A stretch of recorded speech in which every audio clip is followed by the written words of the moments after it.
চন্দ্রগ্রহণ শেষ হতে না হতেই আরও একটি গ্রহণের সাক্ষী হতে চলেছে সমগ্র বিশ্ববাসী। এবং এই গ্রহণটি সংঘটিত হতে চলেছে একটি অত্যন্ত গুরুত্বপূর্ণ দিনে, আর তা হলো মহালয়ার দিনে। আগামী ৪ঠা আশ্বিন ২১শে সেপ্টেম্বর রবিবার পিতৃমোক্ষ অমাবস্যার দিন অর্থাৎ মহালয়ার দিনে বছরের দ্বিতীয় সূর্যগ্রহণটি সংঘটিত হতে চলেছে। এই দিন সূর্যকে ঠিক অনেকটা আধখানা চাঁদের মতো দেখতে হবে। সর্বপিতৃ অমাবস্যা তথা মহালয়ার দিনে এই সূর্যগ্রহণটি সংঘটিত হওয়ায় এই সূর্যগ্রহণের বেশ কিছু গুরুত্বপূর্ণ প্রভাব থাকছে। বন্ধুরা, আজ এই ভিডিওর মাধ্যমে আপনাদের সামনে আলোচনা করব যে মহালয়ার দিনে সংঘটিত রবিবারের সূর্যগ্রহণটি কখন শুরু হবে, কখন শেষ হবে, সূর্যগ্রহণ কতক্ষণ থাকছে এবং কোন কোন স্থানে এই সূর্যগ্রহণ দেখা যাবে এবং সর্বোপরি এই সূর্যগ্রহণের প্রভাব কতখানি থাকছে। আশা করি দর্শক বন্ধুরা এই ভিডিও থেকে আগামী রবিবারের মহালয়ার দিনে সূর্যগ্রহণ সম্পর্কে যাবতীয় বিস্তারিত তথ্য জানতে সক্ষম হবেন। তাই ভিডিওটি সম্পূর্ণ মনোযোগ সহকারে দেখুন। দেখার পর এই সংক্রান্ত কোনোরূপ কোনো প্রশ্ন বা মতামত থাকলে নিচের কমেন্ট বক্সে অবশ্যই জানাবেন। নমস্কার দর্শক বন্ধুরা, অমৃত কথা এই চ্যানেলে জানাই আপনাদের সুস্বাগতম। বন্ধুরা, সনাতন ধর্ম মতে মহালয়ার দিনটি একটি অত্যন্ত গুরুত্বপূর্ণ দিন, কারণ এই দিনকে বলা হয় সর্বপিতৃ অমাবস্যা তথা পিতৃমোক্ষ অমাবস্যা। এই দিনে প্রয়াত পিতৃপুরুষদের উদ্দেশ্যে জল দেয়া হয় এবং তর্পণ করা হয়। শাস্ত্রমতে পিতৃপক্ষে প্রয়াত পিতৃপুরুষরা তাদের জীবিত উত্তরপুরুষদের হাত থেকে জল নিতে এই দিনে নেমে আসেন এবং মহালয়ার দিন তারা জল পেয়ে তুষ্ট হয়ে ফিরে যান। প্রয়াত পিতৃপুরুষদের এদিন বিদায় জানানো হয় বলে সারা বছরের মধ্যে সর্বপিতৃ অমাবস্যা হলো সবথেকে অমাবস্যার গুরুত্বপূর্ণ তিথি। আর এই দিনেই সম্পন্ন হচ্ছে বছরের দ্বিতীয় সবথেকে বড় সূর্যগ্রহণটি। ফলে সূর্যগ্রহণের ছায়া এই অমাবস্যার ওপর পড়ছে সে কথা বলাই বাহুল্য। বছরের এই দ্বিতীয় সূর্যগ্রহণটি সংঘটিত হচ্ছে কন্যা রাশি এবং উত্তর ফাল্গুনী নক্ষত্রে। এই সূর্যগ্রহণটি দেখা যাবে আগামী ৪ঠা আশ্বিন ২১শে সেপ্টেম্বর রবিবার রাত্রি ১১টা থেকে, অর্থাৎ আগামী রবিবার রাত্রি ১১টা থেকে এই সূর্যগ্রহণ লাগবে এবং এই সূর্যগ্রহণ থাকবে রবিবার রাত্রি ৩:২৪ পর্যন্ত। গ্রহণের মধ্যকালীন সময় থাকছে রাত ১:১২। গ্রহণের স্থিতি থাকছে অর্থাৎ সম্পূর্ণ গ্রহণটি থাকছে মোট ৪ ঘন্টা ২৪ মিনিট। ফলে স্বভাবতই এই সূর্যগ্রহণটি মহালয়ার দিনে রাতের বেলায় সংঘটিত হবে। এখানে একটি প্রশ্ন উঠে আসে যে রাতের বেলায় কি সূর্যগ্রহণ হয়? এই প্রসঙ্গে বন্ধুরা আপনাদের জানায় যে এই সূর্যগ্রহণটি আমাদের এখানে রাতের বেলা সংঘটিত হলেও এটি আসলে অন্য স্থানে দিনের বেলায় সংঘটিত হচ্ছে। সূর্য হলো একটাই। আমাদের এখানে রাতের বেলা সূর্যকে দেখা না গেলেও পৃথিবীর অপর গোলার্ধে যখন দিন থাকে সেখানে কিন্তু সূর্যকে দেখা যায়। তাই মহালয়ার দিনে সংঘটিত এই সূর্যগ্রহণটি আমাদের এখানে অর্থাৎ ভারতীয় উপমহাদেশে ভারত, বাংলাদেশ, পাকিস্তান, নেপাল এই সকল দেশে এই সূর্যগ্রহণটি দেখা যাবে না। মূলত এই সূর্যগ্রহণটি দেখা যাবে যে সকল স্থানে, তা হলো Australia, New Zealand, Antarctica, Melanesia, Polynesia এই সকল স্থানে এই সূর্যগ্রহণটি দৃশ্যমান থাকবে। আমাদের এখানে এই সূর্যগ্রহণটি অদৃশ্য হিসেবে প্রতীয়মান, অর্থাৎ দেখা যাবে না। সূর্যগ্রহণটি আমাদের এখানে দেখা না গেলেও এমনটি নয় যে সূর্যগ্রহণ হচ্ছে না, কারণ ভারতীয় সময় অনুসারে ঠিক রবিবার দিন রাত ১১টার সময় সূর্যগ্রহণ সংঘটিত হচ্ছে।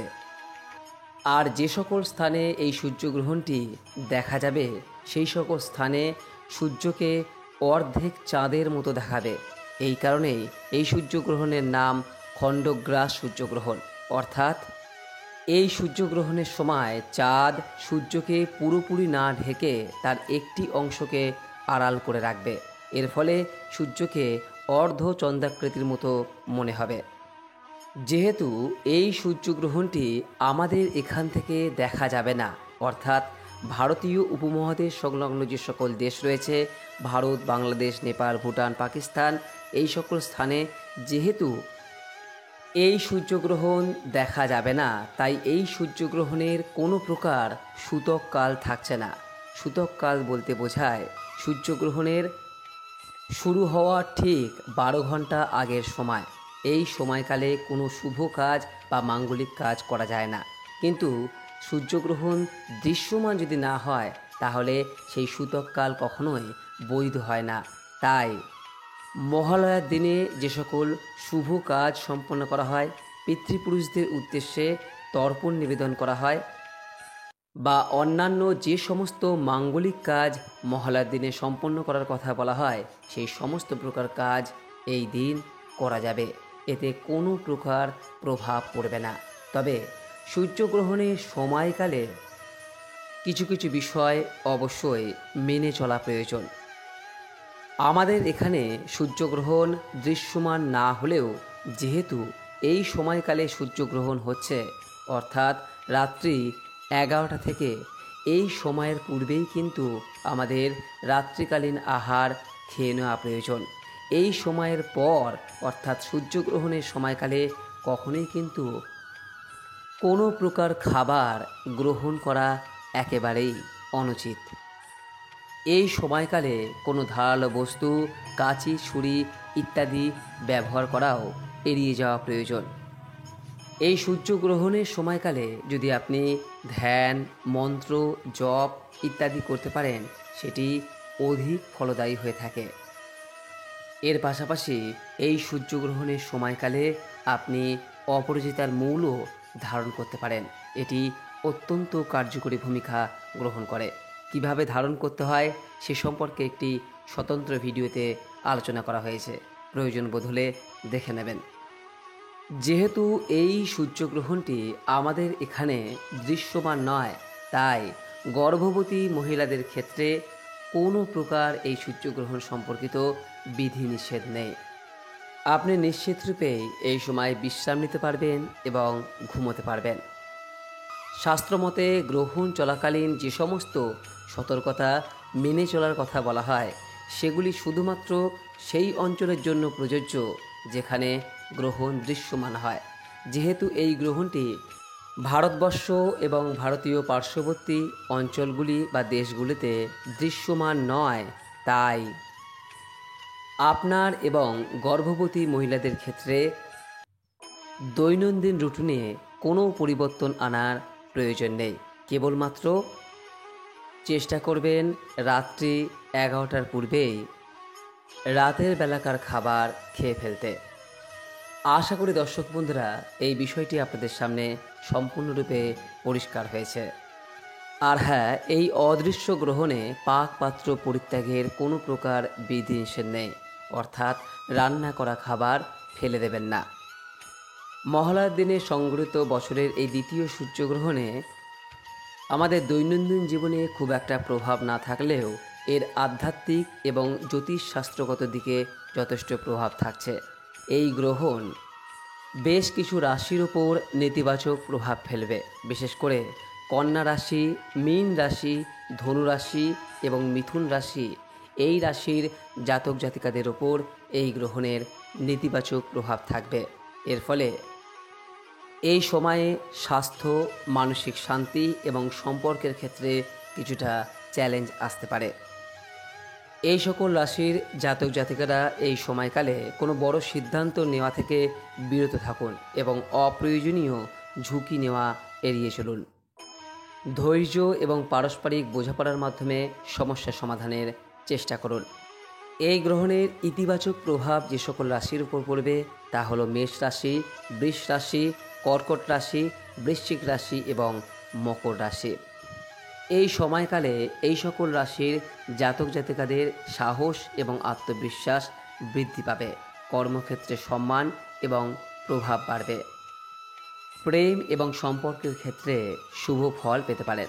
আর মিশ্র প্রভাব পড়বে সিংহ রাশি, তুলা রাশি, ধনু রাশি এবং কুম্ভ রাশি। কর্মজীবনে এই সময় কিছু বাধার সম্মুখীন হলেও কঠোর পরিশ্রমের ফল আপনি এই সময় পাবেন এবং অপ্রত্যাশিত অর্থ লাভের সম্ভাবনাও প্রবল। এই প্রসঙ্গে আপনাদের জানিয়ে দেই যে সূর্যগ্রহণের এই রাশিগত প্রভাব মূলত ৩ মাস পর্যন্ত স্থায়ী হতে পারে। গ্রহণের তাৎক্ষণিক প্রভাব গ্রহণ শেষ হওয়ার পর থেকেই শুরু হয়ে পরবর্তী ১ মাস পর্যন্ত তীব্রভাবে অনুভূত হয়। এরপর ধীরে ধীরে প্রভাব কমে আসে। এই প্রভাব সম্পূর্ণরূপে শেষ হতে প্রায় ৩ মাস বা তার কিছুটা সময় বেশি লাগতে পারে। তবে এটি নির্ভর করে আপনার জন্মছকে গ্রহের অবস্থান কেমন তার উপরও। যদি আপনার জন্মছকে গ্রহণের সঙ্গে সম্পর্কিত গ্রহের অবস্থান দুর্বল হয় তাহলে এর প্রভাব আরও দীর্ঘস্থায়ী হতে পারে। আশা করি দর্শক বন্ধুরা মহালয়ার দিন রবিবারে সূর্যগ্রহণ সম্পর্কে বিস্তারিত তথ্য জানতে সক্ষম হয়েছেন। এরপরও যদি কোনো প্রশ্ন বা মতামত থাকে নিচের কমেন্ট বক্সে অবশ্যই জানাবেন। সকলেই ভালো থাকুন, সুস্থ থাকুন এই কামনা করে আজকের মতো ভিডিওটি এখানে শেষ করলাম। নমস্কার, ধন্যবাদ। ঈশ্বর আপনার মঙ্গল করুক।